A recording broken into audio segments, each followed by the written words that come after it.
അൽഹംദുലില്ലാഹി റബ്ബിൽ ആലമീൻ വല്ലാഖിബത്തു ലിൽ മുത്തഖീൻ അല്ലാഹുമ്മ സ്വല്ലി അലാ റസൂലിക സയ്യിദുനാ മുഹമ്മദ് വഅലാ ആലി സയ്യിദുനാ വമൗലാനാ മുഹമ്മദ്. അള്ളാഹു നമുക്ക് നാഫിയായ ഇൽമ് പ്രദാനം ചെയ്യട്ടെ. പ്രിയമുള്ള മുഅ്മിനീങ്ങളെ, പരിശുദ്ധ ദീനിൻ്റെ അഅ്മാലുകൾ അത് യഥാവിധി അതിൻ്റെ നിബന്ധനകൾക്ക് വിധേയമായി ചെയ്യാൻ, അതിൻ്റെ ഉലൂമുകൾ സ്വായത്തമാക്കാൻ അള്ളാഹു നമുക്ക് തൗഫീഖ് നൽകട്ടെ. നിസ്കാരം നിർവഹിക്കുന്ന നമ്മുടെ നിസ്കാരത്തിലും അതിൻ്റെ മുമ്പേയുള്ള വുളൂഇലുമൊക്കെ നാം ഒരുപാട് കാര്യങ്ങൾ പഠിക്കേണ്ടതുണ്ട്. പല ആളുകളും നിസ്കരിക്കുന്നു, മറ്റ് കർമ്മങ്ങളൊക്കെ ചെയ്യുന്നു, അതിൻ്റെ ആദാബുകളും അതിൻ്റെ സുനനുകളും അതിൻ്റെ നിബന്ധനകളൊക്കെ വിസ്മരിച്ചുകൊണ്ടാണ് ഇത് കർമ്മം ചെയ്യുന്നത്.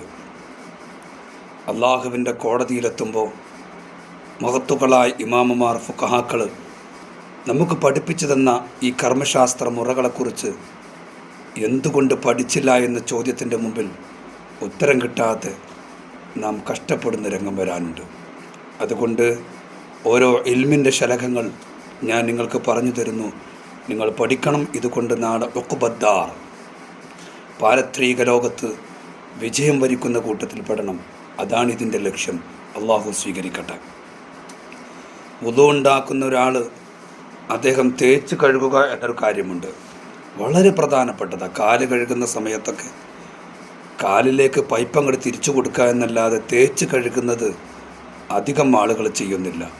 കൈകൊണ്ട് കാലിലുള്ള വെള്ളിച്ചകൾ, വിണ്ടുകീറിയ ഭാഗങ്ങൾ, അല്ലെങ്കിൽ കാലിൻ്റെ മടമ്പും കാല് മടക്കി വെക്കുമ്പോൾ അതിലേക്ക് പൈപ്പ് തിരിച്ചു കഴിഞ്ഞാൽ പിന്നീട് കാലങ്ങ് നീർത്തുന്ന സമയത്ത് ചില ചുളിഞ്ഞ ഭാഗത്തൊക്കെ വെള്ളമെത്താത്ത സ്ഥലമുണ്ടാകും.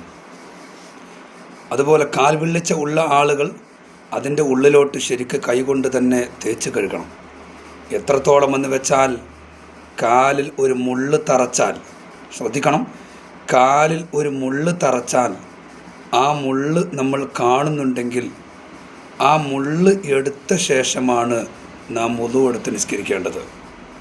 അതല്ലാതെ കാണുന്ന മുള്ള് അപ്രകാരം തന്നെ നിസ്കാരം കഴിഞ്ഞിട്ട് എന്ത് ചെയ്യാം, മുള്ളെടുക്കാമെന്ന് പ്ലാൻ ചെയ്തു, ചെറിയ വേദന ഉള്ളൂ, അപ്പോൾ നിസ്കരിക്കാനൊന്നും തടസ്സമില്ല.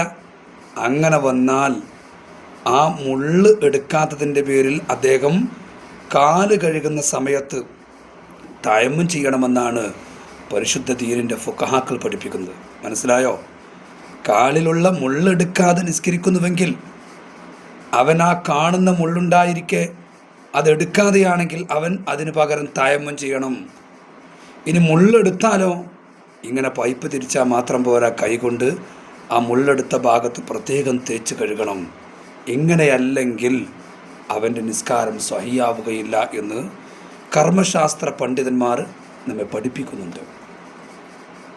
അപ്പോൾ ഇതിനെക്കുറിച്ചുള്ള ഒരു അവബോധം നമുക്ക് വേണ്ടേ മുഅ്മിനീങ്ങളെ?